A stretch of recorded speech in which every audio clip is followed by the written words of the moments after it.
గాజుల రామారంలో తేజస్విని ఇద్దరి కుమారులని కత్తితో నరికి చంపి ఆ తర్వాత తను సూసైడ్ చేసుకున్నటువంటి ఘటనని పోలీసులు ప్రస్తుతం ఇన్వెస్టిగేషన్ చేస్తున్నారు.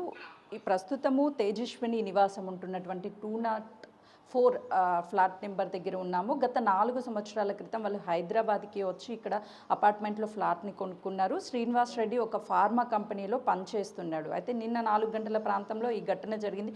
ఒక్కసారి మనం ఇక్కడ ఉన్నటువంటి దృశ్యాలను చూస్తే ఆ పిల్లలిద్దరు కూడా తరచూ ఇదే ప్రాంతంలో ఆడుకుంటూ ఉంటారు. అయితే హర్షిత్ రెడ్డి, ఆశిష్ రెడ్డి ఇద్దరూ కూడా చక్కగా ఇక్కడ వేసినటువంటి బొమ్మలు మనకు కనిపిస్తున్నాయి. దిస్ ఈజ్ రాంగ్ ఇండియన్ అని పేరు రాసి ఇక్కడ కొన్ని చిత్రాలను కూడా వాళ్ళు వేసినటువంటివి మనకు చాలా క్లియర్గా ఈ గోడల మీద కనిపిస్తుంది. ప్రస్తుతానికి ఇద్దరు పిల్లలు లేనప్పటికీ వాళ్ళు వేసినటువంటి ఈ చిత్రాలు చూస్తే ఒక్కసారిగా ఆ తండ్రి భావోద్వేగానికి గురి అవుతున్నాడు. ఇప్పటికే ఆ తండ్రి అసలు పిల్లల్ని కోల్పోవడం, ఒకవైపు భార్యని కోల్పోవడంతో కన్నీరు మున్నీరు అవుతున్నాడు.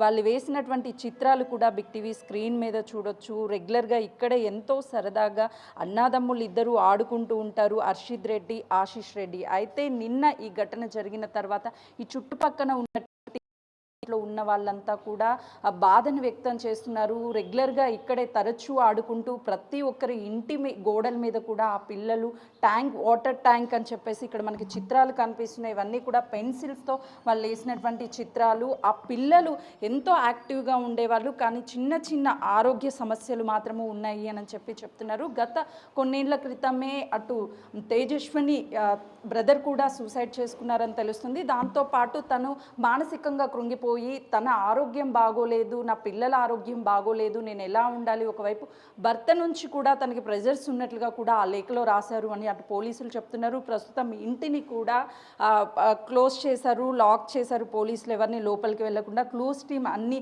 ఎవిడెన్స్ని కలెక్ట్ చేసింది. లోపల పిల్లల్ని చంపేటటువంటి టైంలో కూడా ఇద్దరిని కిచెన్లో కింద గార్డెనింగ్ చేస్తున్నటువంటి ఏదైతే కొడవలి ఉంటుందో దాన్ని తీసుకువచ్చి పైకి తీసుకొచ్చి పిల్లలు గొంతు కోసి చంపేసింది. అయితే ఆ టైంలో పిల్లలిద్దరూ ఎంత అరుస్తున్నా బయటికి అరుపులు రావడం లేదు. అన్ని డోర్స్ని క్లోజ్ చేసి కిచెన్లోనే ఈ ఘటన చేసింది. ఆ టైంలో ఎదురింటి వాళ్ళకి కానీ పక్కనుంటున్నటువంటి వాళ్ళకి ఎవరికి సౌండ్స్ వినిపించలేదని చెప్తున్నారు. ప్రస్తుతానికి వాళ్ళు ఎవరు అందుబాటులో లేరు.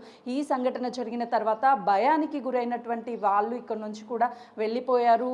మేము ఇక్కడ ఉండలేకపోతున్నాము అని వాళ్ళు చెప్తున్నారు. ఒకసారి ఇంటినంతా కూడా బయట నుంచి చూపించే ప్రయత్నం చేస్తున్నారు. తరచూ ఆడుకునేటువంటి ప్లేసు, పిల్లలు షూ కావచ్చు, స్కూల్కి వెళ్ళేటువంటి టైంలోనే వాళ్ళకి క్రికెట్ అంటే చాలా ఇష్టము.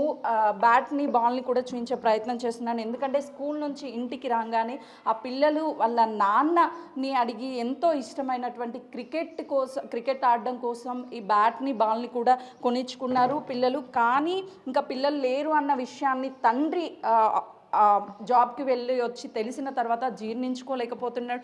ఎందుకు సూసైడ్ చేసుకొని పిల్లల్ని కూడా అత్యంత ఏ తల్లికైనా సరే పిల్లలకి చిన్న గాయం అయితేనే భరించలేదు. ఆ టైంలో ఇద్దరు పిల్లల్ని హర్షిత్ రెడ్డి ఇద్దరిని కూడా కిచెన్లోకి తీసుకువెళ్ళి పీక కోసి చంపేసినప్పుడు ఆ పిల్లలు ఆ రక్తపు స్రావంలో కొట్టుమిట్టాడుతూ ప్రాణాలతో, చిన్న కొడుకు అప్పటికే బతికున్నాడు, హాస్పిటల్కి తీసుకెళ్లేటువంటి టైంలోనే చనిపోయాడని చెప్తున్నారు. పెద్ద కొడుకుని చంపేటటువంటి సమయంలో చిన్నపిల్లోడు కూడా భయంతో అరుస్తున్నటువంటి టైంలో తల్లి నోటిని బయటికి సౌండ్స్ రాకుండా అడ్డుపెట్టి దాంతోపాటు బయటికి రావాలంటే ఈ డోర్స్ అన్ని క్లోజ్ చేసి సౌండ్స్ కూడా ఎక్కడ ఈ దాదాపు ఈ ఫ్లాట్ మొత్తం కూడా అంతా విండోస్ కావచ్చు, కిచెన్ డోర్స్ ఇదంతా ఫుల్ ఫ్లెడ్జ్డ్గా క్లోజ్ ఉంటుంది. లోపల విజిబుల్ ఎక్కడ మనకి కనిపించదు. బయటకు కూడా వాళ్ళ అరుపులు కూడా వినిపించినటువంటి పరిస్థితి ఉంది. ఆ తల్లి కూడా ఆ సమయంలో ఎంత జీవితం మీద విరక్తి చెంది ఉంటే ఆ పిల్లల్ని కన్న తల్లే చంపినటువంటి పరిస్థితి నెలకొని ఉంటుందో ఒకసారి కూడా